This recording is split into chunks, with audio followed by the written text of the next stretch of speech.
Bonsoir à tous, bonsoir à toutes, bienvenue sur Corvans Prod. Nous entrons sur le deuxième tutoriel, nous allons parler ici des workflow logs. Comme sur le tuto sur les RAW, ce tuto va également faire partie de l'initiation que j'ai écrite pour vous initier à comment fonctionnent ces principes de colorimétrie Rec 709 RAW log. Je vous mets le lien en fiche ici si vous arrivez, si vous venez de YouTube.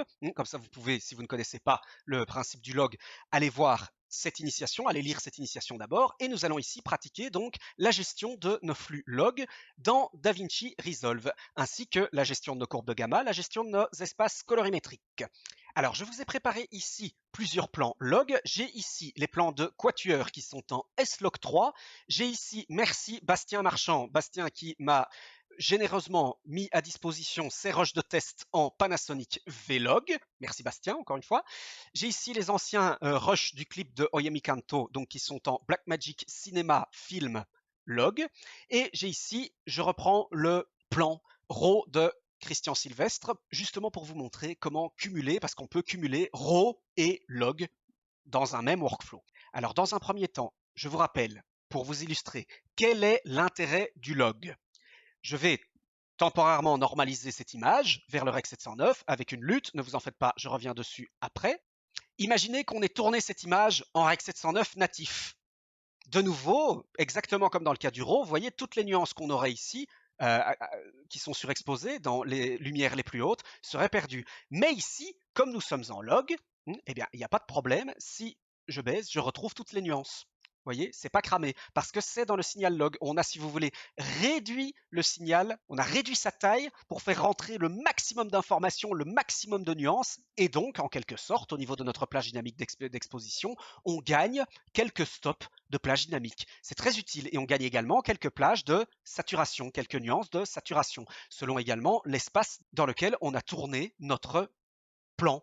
Par exemple, si on a tourné sur un Blackmagic Design plus large, eh ben, on retrouve plus de nuances colorimétriques que si on a tourné en Rec 709 natif. Ça, c'est le principe global. C'est pas difficile à comprendre. On retrouve donc ces nuances et une plus grande plage au niveau de notre étalonnage. Donc maintenant, effectivement, le problème de nos plans log, c'est que visuellement, ils ne sont pas très visuellement agréables. Effectivement, c'est assez triste, c'est assez terne, c'est très désaturé, c'est très, très peu contrasté. Et donc, c'est là où va intervenir le processus de normalisation. Ici, on va essentiellement se concentrer sur les normalisations Rec 709, parce que, évidemment, je crois que la plupart d'entre vous vont plutôt être des gens qui vont travailler en output vers le web, vers la télévision. Donc, on va plutôt normaliser vers le Rec 709. Je vous ai parlé de 4 modes de normalisation. Eh bien, on va les parcourir ici. Donc, tout d'abord, la normalisation manuelle. Ça, il n'y a rien de sorcier. On va se servir des outils qu'on a vus dans Resolve, les courbes, les roues, etc. Et donc, du coup, ce qu'on va faire, c'est simplement fixer notre contraste, fixer notre saturation. C'est très efficace, c'est, je vais dire, très classique. Vous pouvez, si vous voulez, retourner voir mon tuto sur les roues. Alors oui, j'ai fait une petite erreur dans mon tuto sur les roues parce que j'ai confondu deux termes. Je disais conformer pour ramener notre contraste, ramener notre saturation, etc. C'était pas conformer que j'aurais dû employer comme terme, c'est normaliser. Mes excuses, l'erreur est humaine. Bref, donc voilà.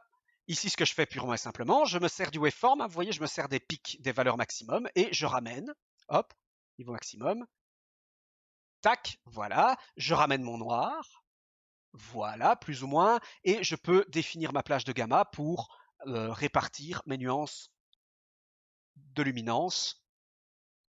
Voilà, ça me semble acceptable. Et donc, je vais monter la saturation. Je dirais que pour un S-Log, on va plutôt plus ou moins monter vers 80.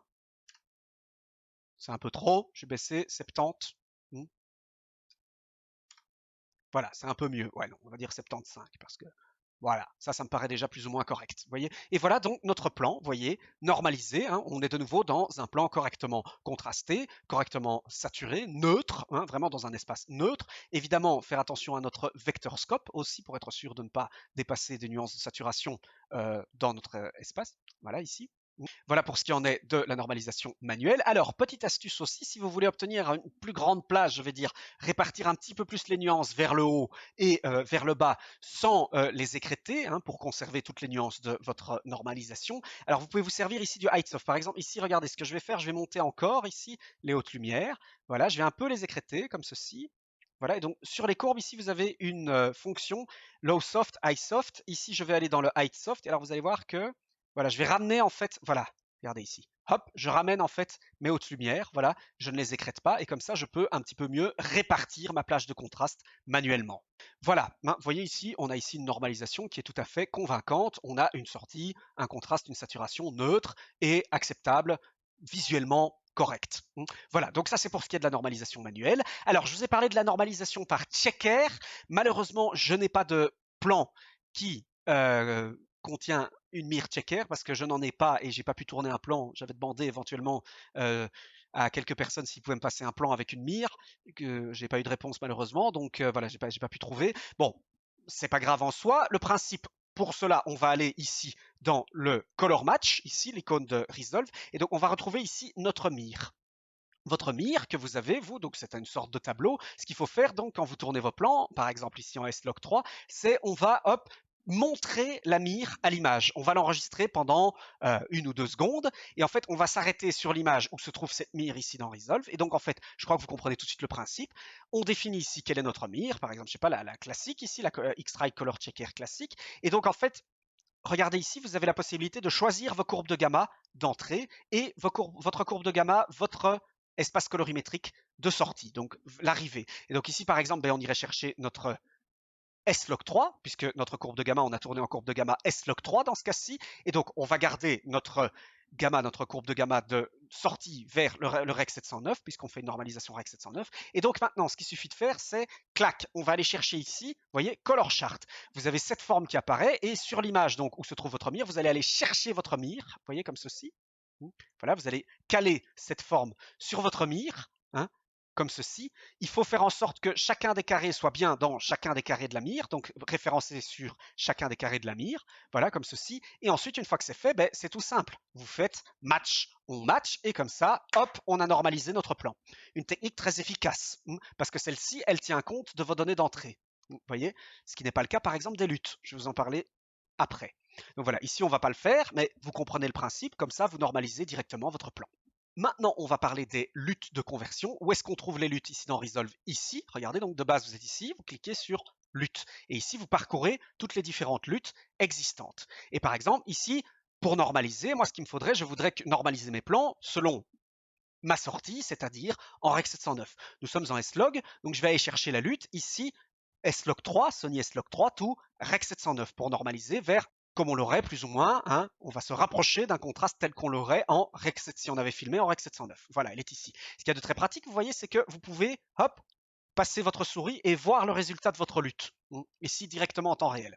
On peut regarder par exemple le S-Log 2, c'est un petit peu trop cramé, voilà. Le S-Log 3 ici est plus conforme à la norme du Rec 709. Donc du coup, je vais appliquer ici, je vais la prendre et je vais la glisser, hop, sur ma première node ici. Ma normalisation s'applique ici par ma lutte. Voilà. Ici, nous sommes en Panasonic Vlog. Je vais donc aller chercher ici dans Panasonic ma lutte Vlog to V709 pour, voilà, vous voyez, on peut parcourir ici tout de suite. On voit que la normalisation vers le Rec 709 est convenable. Hein. Là, voilà, ici, on obtient un plan qui est correctement contrasté, correctement saturé. Je vais, hop, la placer. Voilà. Ici, en DNxHD, nous sommes sur du Blackmagic Cinema Log, Cinema Film Log. Donc du coup, je vais aller chercher ici dans Blackmagic Design. Et alors, je dois avoir, voilà, Blackmagic Cinema Camera Film. Voilà, ici tout Rec 709. On peut parcourir ici, si c'est le Rec 709 V1 ou si c'est le Rec 709 V2, il me semble que le V2 marche un peu mieux. Donc voilà, on va appliquer, hop, notre lutte Rec 709 V2. Je reviendrai après sur l'euro. Alors pour revenir rapidement sur l'intérêt des luttes, pourquoi est-ce que c'est une technologie qu'on a très vite retrouvée, qui s'est très vite répandue à travers l'étalonnage, c'est que ici, comme c'est très facile à appliquer, très facile à décoder, vous voyez, c'est instantané en temps réel et ça demande très peu de ressources pour être lu, hein, et bien en fait, on peut justement utiliser les luttes pour, comme ce sont des tables de matrice, pour transformer un log vers plusieurs sorties ou vers un style différent et s'en servir comme référence pour par exemple un style, une sortie, etc. Donc par exemple ici regardez, Panasonic propose plusieurs luttes en fait ici partant du Vlog, hein, pour aller vers différents styles. Par exemple ici vous voyez on a un bleach bypass, un effet cinéma un peu plus classique, etc. Donc on part de notre Vlog et on le normalise vers un style plus ou moins comme s'il serait sur une application d'étalonnage cinéma, bleach bypass, etc. Vous voyez on a différents styles comme ça. Ici vous voyez j'ai un Rec 709 agressif, hein, très contrasté. Et donc le grand intérêt dans notre processus créatif d'étalonnage, c'est justement de pouvoir s'en servir comme guide pour éventuellement, si on veut aller vers telle ou telle colorimétrie. Alors oui, je sais, il y a les puristes qui vont dire mais non, ça se fait pas, l'étalonnage c'est tout soi-même, faut pas utiliser des trucs automatisés, etc., etc., etc., etc. Alors je répondrai à ces puristes, les luttes, on peut s'en servir de façon intelligente. C'est vrai que partir juste du principe, ouais, voilà, ce rendu-là, ça me plaît, donc j'applique ma lutte. Et voilà, ok, c'est super, j'adore la colorimétrie, c'est étalonné. Oui, non, ça c'est sûr que c'est pas très intéressant, surtout que les luttes, c'est leur défaut, sont indépendantes des données d'entrée. Ce que ça veut dire, c'est que si ça donne bien sur ce plan, notre lutte, elle va pas forcément donner bien sur un autre plan qui aurait été tourné dans des conditions, un éclairage différent. Non, c'est pas une solution définitive. Maintenant, rien ne vous empêche de vous servir des luttes justement comme d'un guide. Si par exemple, dans votre processus créatif, avec votre directeur photo ou quoi, vous vous posez un peu la question de, au début, en début de workflow, oui, et qu'est-ce que tu crois qu'on pourrait arriver vers tel style ou quoi? Eh ben, vous pouvez parcourir vos luttes et vous en servir justement un peu comme d'un guide vers, ah voilà, ah ce style j'aime bien, tiens, ah ce style j'aime pas du tout, ah celui-là j'aime bien. Donc par exemple, celui que j'ai appliqué ici, j'aime bien. Eh ben, on peut se questionner. Pourquoi j'aime bien? Réflexion, vous voyez, ah, ici, il y a cette modification-là qui me plaît, donc je peux peut-être aller dans telle direction et on peut déjà essayer de comprendre donc pourquoi ça nous plaît et on peut aussi essayer de comprendre comment, c'est-à-dire qu'est-ce qu'elle fait exactement notre lutte, hein, comment est-ce qu'elle agit. Donc, on regarde un peu la transformation de signal. On peut utiliser une technique de cross-processing. Ça, je donne uniquement en formation. Donc, si vous suivez un jour en atelier Corvans, je vous en parlerai. Technique de cross-processing, etc. pour justement se dire, ah voilà, avec tel style, oui, ça donne quelque chose de pas mal. Et par exemple, si on part vers une sortie P3, vers une sortie cinéma, hein, par exemple ici, vers l'extended, ah ouais, ça j'aime bien, etc. Vous voyez. Bref, la seule chose que j'aurais à dire à ces puristes, ce n'est pas parce qu'il y a des gens qui s'en servent comme des manches et qui se servent juste de leur lutte en disant ah oui, voilà, comme ça suffit, que ce n'est pas à utiliser. On peut s'en servir de façon intelligente aussi, hein. Voilà, bref, c'est ce que je dirais aux puristes. Et donc c'est ça qui est très intéressant et vous pouvez vous-même vous en servir dans votre processus créatif pour justement aller chercher tel style, vous dire ah voilà, comme base, comme guide. Vous voyez, comme guide pour votre créativité, ça peut être très intéressant. La deuxième chose qui est intéressante dans notre processus créatif, si maintenant on aime bien un étalonnage qu'on a fait, si on a un étalonnage un peu où on retrouve un peu une patte, où on aimerait bien retrouver un peu cet étalonnage partout qu'on a fait, eh bien c'est très pratique ici parce que vous allez pouvoir directement, vous voyez ici, créer vos luttes personnalisées et du coup vous allez pouvoir prendre cette lutte, l'appliquer dans tout logiciel qui supporte les luttes et ce pas que dans les logiciels d'étalonnage, on retrouve ça également dans les logiciels de montage comme Final Cut Pro 10, comme Premiere et comme ça on va pouvoir retrouver un guide vers un étalonnage qu'on aime bien, notre patte graphique. Alors encore une fois, évidemment, une solution à s'en servir juste comme guide, éventuellement comme aide, parce que comme je l'ai dit encore une fois, ces luttes sont indépendantes des données d'entrée. Du coup, si ça a très bien fonctionné sur ce rush-ci, ben, ça n'a pas forcément fonctionné sur un autre rush. Donc évidemment, à s'en servir juste comme d'un guide. C'est ça qui est très intéressant avec les luttes. On peut s'en servir vraiment comme référence de style, etc. pour donner des exemples. Ça peut être très pratique. Alors par contre, on va revenir un peu sur le défaut des luttes. Donc déjà, comme je vous l'ai dit, elles sont indépendantes des données d'entrée. Une lutte, même au niveau de notre normalisation, ne va pas forcément convenir. Ici, regardez déjà, ma lutte, la vache, qu'est-ce qu'elle surexpose. Vous voyez, donc forcément, elles sont indépendantes des données d'entrée, donc elles peuvent donner un résultat qui n'est pas toujours super agréable, super conforme, je vais dire, à la norme. Donc du coup, c'est pas non plus 100% fiable. C'est beaucoup moins fiable, par exemple, que les color checkers. Les color checkers, ils tiennent compte en fait de vos données d'entrée. Ils tiennent compte de l'éclairage d'entrée puisqu'ils sont filmés dans la scène. Vous voyez, ce qui n'est pas le cas ici. Et ensuite, comme je l'ai expliqué, les luttes peuvent être destructives. Ici, avec celle-ci, vous voyez, la S-Log 3 Thorax 709, il n'y a pas de problème. Si je repars après, hein, je récupère plus ou moins toutes. Ben, je récupère en fait mes nuances. Par contre, certaines, selon leur application, peuvent être destructives. Par exemple, regardez ici, je vais vous montrer. Je vais chercher une autre lutte. Ici, dans Sony, je crois, si je pars voilà, sur celle-ci par exemple. Hein, regardez, par exemple, hop, je vais appliquer ici ma lutte de conversion vers le Ciné 709, donc vers le Ciné A. Je vais faire un Alt S ici et je vais repartir. Regardez maintenant ce qui se passe si je pars de l'application. Donc ici, j'applique mes corrections après l'application de ma lutte. Et regardez mon waveform, regardez mon signal.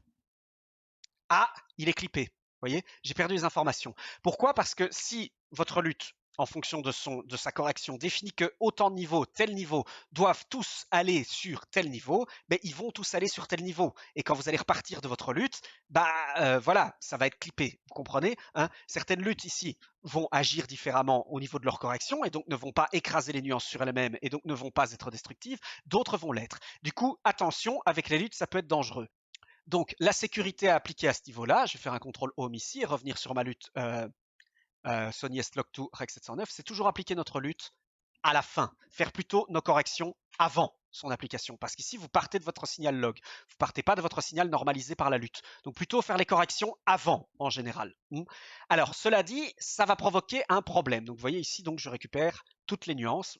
Ne vous étonnez pas si ma souris ne va pas sur la roue, c'est parce que j'utilise mon panel en fait. Hein, j'ai l'habitude d'utiliser mon panel, excusez-moi. Maintenant, ça va nous provoquer un petit problème. Lequel? Par exemple, supposez, voilà, je vais ici, supposez par exemple que je veuille faire un étalonnage secondaire. Je vais aller chercher mon qualifieur et je vais aller chercher, par exemple, la chemise de notre acteur ici. Tac. Voilà, je vais faire un mash H et vous voyez que c'est assez, voilà, c'est assez compliqué d'aller récupérer uniquement les nuances de la chemise. Vous voyez, je commence à attraper effectivement et je commence à en sortir, je commence à attraper les nuances de la table, alors que si j'applique mon qualifieur après,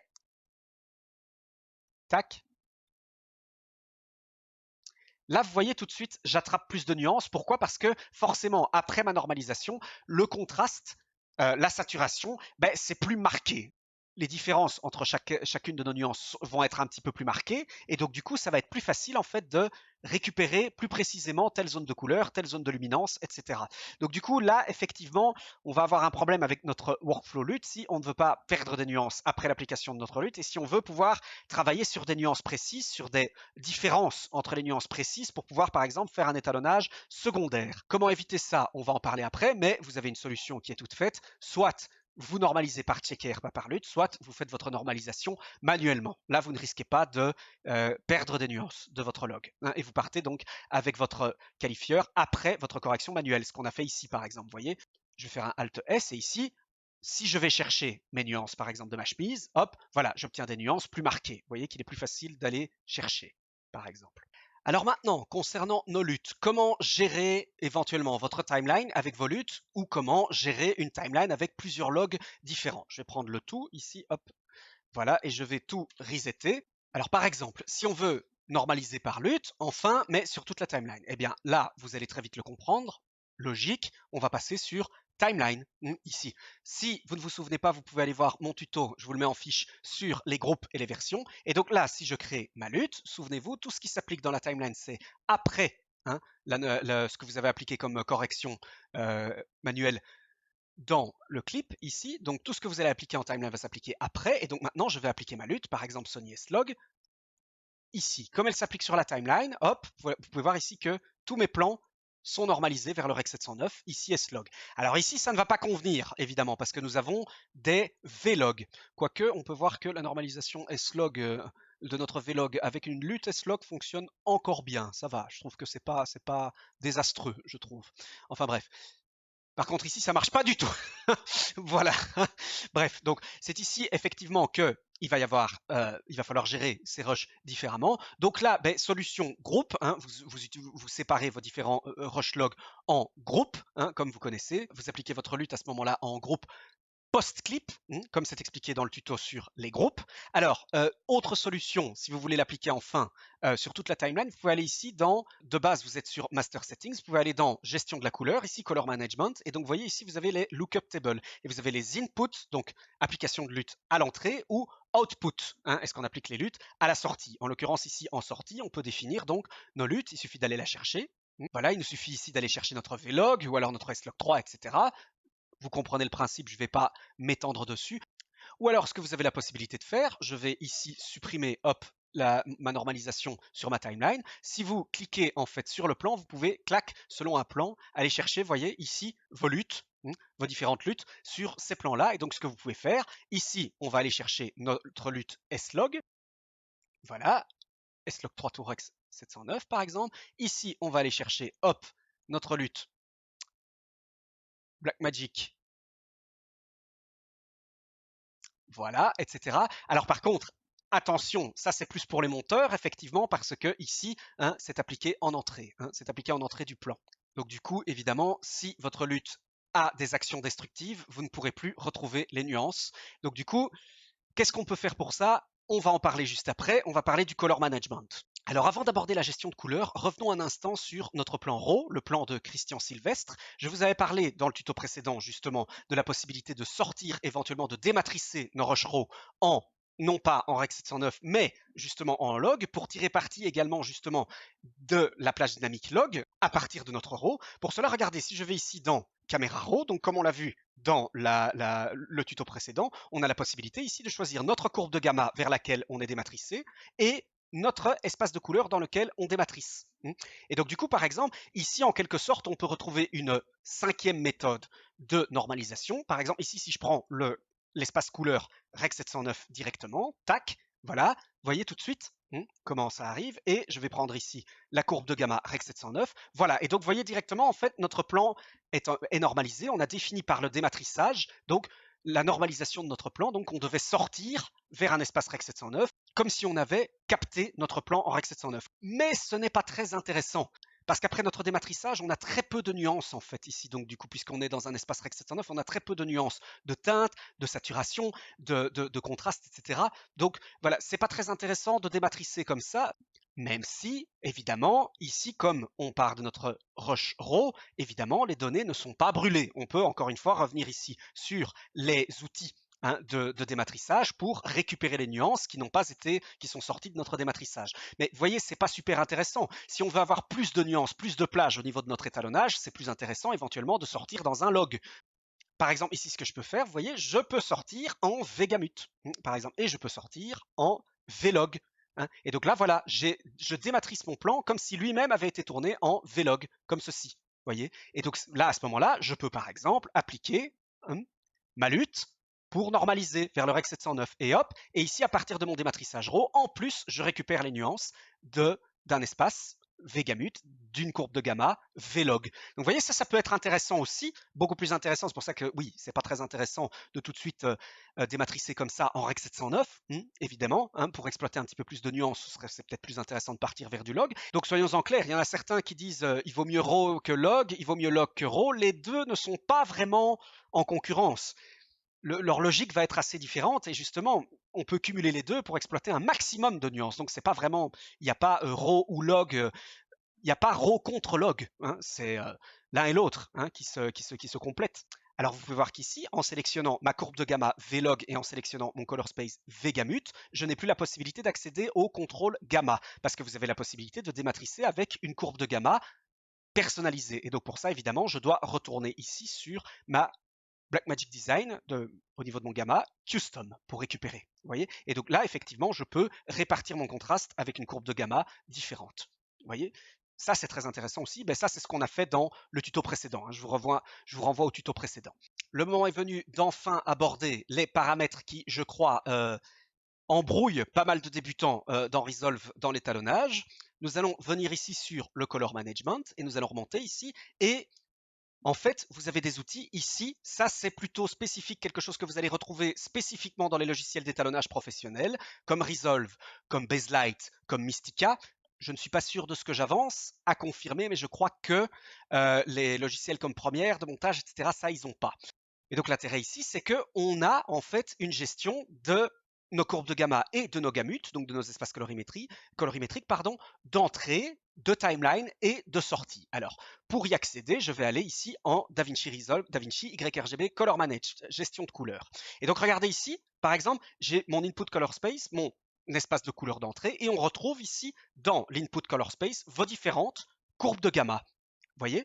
Voilà. Et donc, du coup, ici, ce que je vais aller chercher, par exemple, partons justement de nos rush slog, je vais aller chercher mon slog 3. Voilà, sgamut 3, slog 3. Voilà, ici. Vous voyez? Donc, pour l'instant, je ne vais pas toucher à ces deux-là. Je vais revenir dessus après pour vous expliquer quoi ils servent. Et petite astuce, avant, si vous faites save, il va tout de suite appliquer le réglage, il va quitter la fenêtre.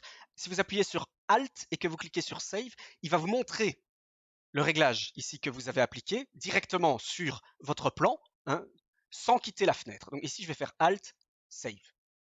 Voilà, paf, et vous pouvez voir que, qu'est-ce qui se passe ici? Je vais quitter ça pour l'instant. Vous pouvez voir que, voilà, nos plans sont normalisés, comme avec notre lutte. comme avec notre lutte de conversion. Ici aussi, information importante, l'espace, le gamut d'entrée a été pris en compte. Ça, c'est important. Et surtout ici, l'intérêt, c'est à l'entrée. Du coup, si maintenant, par exemple, je veux faire un qualifieur, je sais pas, regardez, je vais aller chercher de nouveau ici, hop, mash h, et ben voilà, je retrouve plus de nuances, c'est directement normalisé. Et cette fois-ci, regardez, c'est pas destructif. Je retrouve mes nuances. C'est pas destructif, donc comme c'est fait avec le moteur de Resolve, ça n'est pas destructif. On retrouve l'essentiel de toutes nos nuances et il n'y a pas de destruction faite par une conversion par LUT. Donc ça, c'est l'intérêt de la gestion de couleurs. Ici, vous avez la possibilité de normaliser vos plans et tout ça à l'entrée, tout en étant non destructif. Bon, ce n'est pas toujours fiable non plus, on peut se retrouver avec des résultats un peu bizarres, mais ce qui est intéressant aussi, c'est qu'ici, on prend en charge les gamut.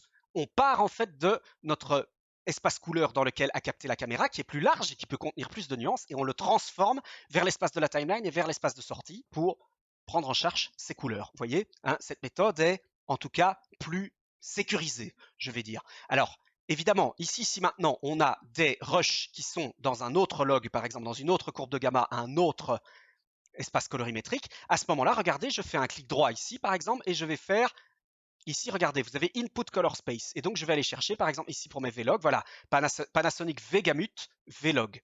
Tac, voilà, et c'est normalisé. Vous voyez tout de suite. Je vais faire la même chose ici. On peut voir que notre normalisation en S-Log 3 ici ne fonctionne pas du tout. Je vais faire la même chose. Je vais faire Input Color Space et je vais aller chercher Blackmagic Design Film Gen 1. Tac, voilà. Alors, ça ne fonctionne pas génial ici. Voilà, mais au moins, vous voyez, c'est non destructif. Donc, je vais refixer mon contraste manuellement. Voilà. Donc c'est peut-être pas le truc qui convient ici, il faudrait peut-être essayer un autre espace colorimétrique d'entrée. Mais voilà, en tout cas, voilà, vous voyez ici, j'ai mon rush normalisé. Donc maintenant, revenons un instant sur notre gestion de couleurs. Donc on est d'accord, l'input color space, c'est comment nos rushs sont configurés d'entrée. Donc quelle est la couleur, quelle est la courbe de gamma qui entre.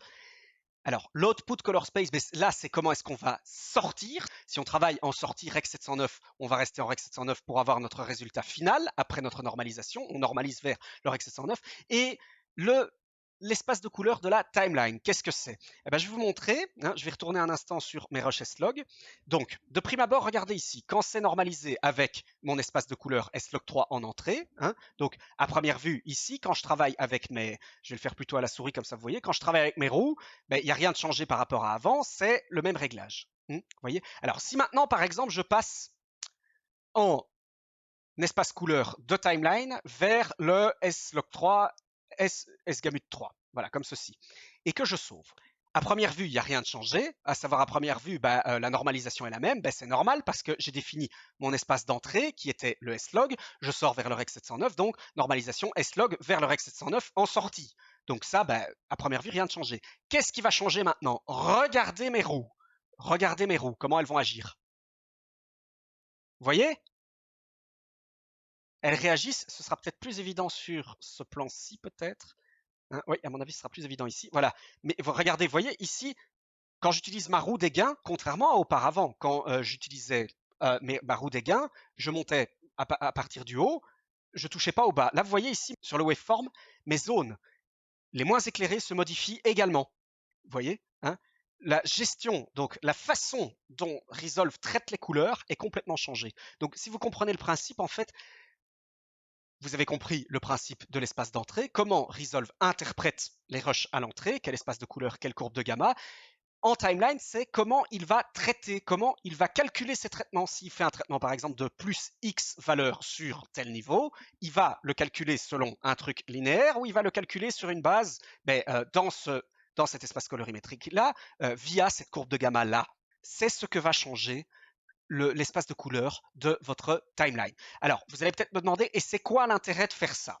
Alors, en règle générale, je dis bien attention, je sais qu'il y en a peut-être qui ont leur recette, mais en règle générale, on va plutôt conserver ici l'espace de sortie et l'espace de la timeline vers notre sortie. C'est ça qu'on appelle un workflow output referred. C'est pour être cohérent avec notre sortie. Vous voyez, pour être sûr de travailler à quelque chose qui soit correct au niveau de notre sortie. Ces deux paramètres-là, ou bien ça va plutôt s'utiliser en laboratoire, ou bien ça va plutôt s'utiliser si vous avez une sortie différente. Par exemple, notamment si vous travaillez en cinéma. Si vous travaillez pour le cinéma, vous allez plutôt travailler dans l'espace de couleur et vers la sortie du P3 DCI, par exemple, l'espace de couleur cinéma, hein, du P3 DCI, par exemple, pour être en cohérence avec votre support de diffusion, votre support de sortie. Et l'intérêt, justement, de travailler dans des espaces plus larges, mais c'est justement comme vous travaillez dans un espace plus large, vous avez des nuances plus larges, et donc Resolve peut calculer vos nuances sur une gamme plus large. Donc ça, c'est ce qui est très intéressant aussi. Et c'est là, en fait, où on touche un peu au problème, je vais dire, au truc qui nous harasse un peu tous au niveau de la colorimétrie. C'est que déjà, il y a plein, vous voyez, il y a plein d'espaces de couleurs qui sont plus grands que les espaces de sortie. Il y a plein de technologies de différentes courbes de gamma qui vont agir différemment. Et alors, savoir précisément c'est lequel qui va fonctionner le mieux pour être le plus en fidélité par rapport à ce qu'on a eu au tournage, pour être le plus en fidélité par rapport à ce qu'on va avoir en sortie, etc., ça peut devenir avec ça un vrai cauchemar. On le sait, et voilà, là, à ce niveau-là, bah, pour l'instant, on va dire jusqu'à, je vais faire une petite parenthèse après, une certaine période, bah voilà, chez les coloristes, chez les étalonneurs, avec les directeurs photo, etc. C'était la bidouille, la débrouille. On faisait des tests, on essayait, on regardait un petit peu quelle technologie, je vais dire, était un petit peu plus, quel espace de couleur, quelle courbe de gamma, etc. Mais donnait des résultats un peu plus en accord avec ce qu'on voulait obtenir, etc., etc., etc. Et donc oui, en plus, le problème devient d'autant plus important si vous utilisez plusieurs caméscopes au tournage, plusieurs caméras qui vont capter dans des technologies différentes, etc. Ça peut vous amener des différences, une fidélité qui n'est pas toujours la même au niveau de votre étalonnage, votre sortie, etc. Vous voyez. Donc tout ça, ben, effectivement, pour l'instant, c'est problématique. Mais je vais faire une parenthèse rapide. C'est pour ça qu'a été pensée une science de couleur, une norme, un espace colorimétrique. Hein. C'est partiellement pour ça que ça a été pensé, qui s'appelle, vous en avez sans doute entendu parler, quoi? L'ESIZ. Les qu'on retrouve ici, par exemple. Vous voyez, ici, si je change ma science de couleur, je peux travailler, par exemple, ici en Essise. Alors, je ne vais que l'effleurer, hein. Je ne vais que vite en parler et juste vous donner une petite idée, parce que croyez-moi, si je voulais vous parler de l'Essise, il faudrait vraiment une initiation dédiée. C'est quelque chose qui n'est pas du tout hyper facile. C'est quelque chose de très riche, de complexe. En tout cas, l'un des objectifs de l'ESIS, c'est justement de répondre à cette problématique des différentes sciences de couleurs, des différents espaces qui donnent un rendu différent en fonction de la caméra, des technologies incroyablement diversifiées qu'il existe au niveau des caméscopes, qui rendent notre flux pas toujours fidèle. Et en plus, si on reste dans un workflow output referred, on est très limité à l'espace. On est vraiment limité au niveau espace de sortie, hein, parce qu'on a peu de nuances de couleurs dans lesquelles on travaille dans cet espace, notamment en Rec 709. Donc du coup, c'est déjà là-dessus qu'a été pensé les CIS. Qu'est-ce que les CIS? C'est principalement un espace colorimétrique très très large, donc vraiment très large, plus large encore que l'espace CIE, qui englobe tous les espaces, tous les gamut des caméras actuellement existantes, et dans lequel on va, si vous voulez, je simplifie à l'extrême, pouvoir faire des conversions, des transformations des espaces couleurs d'une telle courbe de gamma, d'un tel gamut vers un autre, vers une sortie, de façon fidèle, en conservant un maximum de fidélité, et dans un espace très large, donc avec le maximum de nuances au niveau de notre travail. Comme c'est un espace très large, ici dans Resolve, vous allez travailler avec des nuances théoriques, hein, qui sont très élevées. Hein. Donc par exemple, ici, je vais vite vous montrer, hein, rapidement. Hein. Je vais passer ici en Essise, en Essise CCT. Par exemple. Et donc ici, vous voyez, ça va fonctionner, l'E6 va fonctionner sur des input device transform. On va partir notre courbe de gamma de notre caméra, on va lui appliquer un input device transform pour transformer son signal couleur vers l'E6. Donc ici, vous voyez, ben, je pars de mon Sony S-Log3, S-Gamut 3, hein, de base, on va partir sur nos Roche-Log, et je vais sortir en quoi? Ben, en Rec 709. Hein, vous voyez, donc vous changez ici l'output device transform, voilà, l'input device transform, et je vais faire sauver. Et alors là, vous allez voir, les résultats vont être saisissants. Pomme. Regardez-moi ça, on a une normalisation ici qui s'est faite vraiment quasi parfaite. Il n'y a pas un seul point qui a été écrété. On a une saturation qui est parfaitement cohérente sur tous nos plans. Voilà, regardez ici par rapport à notre transformation directe avec la gestion de couleurs. Hein, on avait ici des zones qui étaient écrétées, qui étaient cramées. Et bien regardez ici, pas du tout. La normalisation est vraiment quasi, pour ne pas dire, parfaite. Hein. Voilà, donc ça c'est très intéressant déjà. Alors maintenant, pour ce qui en est de nos rushs Vlog, eh ben, ce qu'il suffit de faire tout simplement, c'est de changer l'input transform. Je vais prendre mes rushs Vlog, je vais faire un clic droit et regardez ici, hop, vous voyez, j'ai un changement ici, AC's input transform, je le change. Je vais aller chercher mon Panasonic qui doit se trouver ici. Voilà, Panasonic V35, ben, j'étais dessus en fait. Voilà, et vous pouvez voir que notre normalisation est vraiment impeccable de nouveau.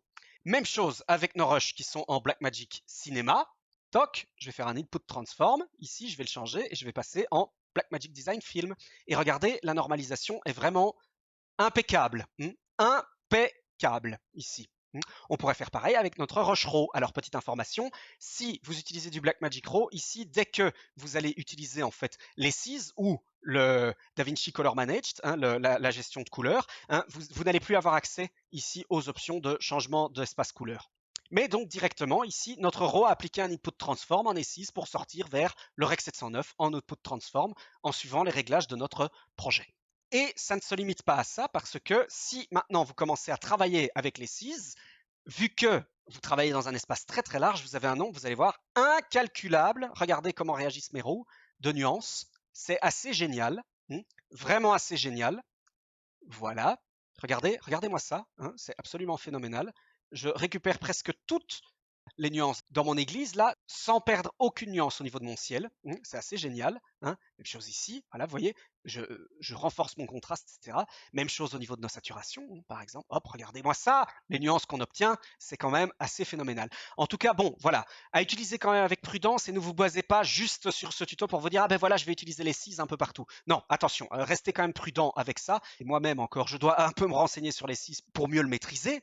Cependant, jusqu'ici, mes premiers tests sont je suis absolument enchanté de ce que j'obtiens comme nuance. Regardez-moi ça. Regardez-moi ça, le nombre de nuances ici qu'on obtient, tant d'un point de vue colorimétrique que d'un point de vue exposition, c'est vraiment, vraiment, vraiment très, très, très, très, très, très, très plaisant. Regardez ici ma couleur de peau. Espace de commentaires. Regardez, hop, juste 2 réglages et on obtient une ambiance soir quasi totalement cohérente. Bref, donc voilà, les SIS à suivre de près. Et si vous voulez en savoir plus sur les SIS, je vous laisse en description une vidéo très intéressante faite pour un travail de fin d'études de Louis Lumière, où vous avez donc l'explication de l'ESIS, un exemple de workflow et le retour d'un étalonneur connu dans le monde francophone, Jean Coutcy qui a lui-même été mon formateur en étalonnage. Donc voilà, vous pouvez aller voir cette vidéo, c'est très intéressant. Donc voilà, l'ESIS à suivre de près, c'est vraiment quelque chose qui va être assez formidable dans les années à venir. Bon, voilà, c'était très long, je sais, désolé, mais il y avait beaucoup de choses à dire au niveau de notre log, notre façon de gérer la couleur. Je vous remercie quand même d'avoir suivi ce tuto et je vous dis à très bientôt.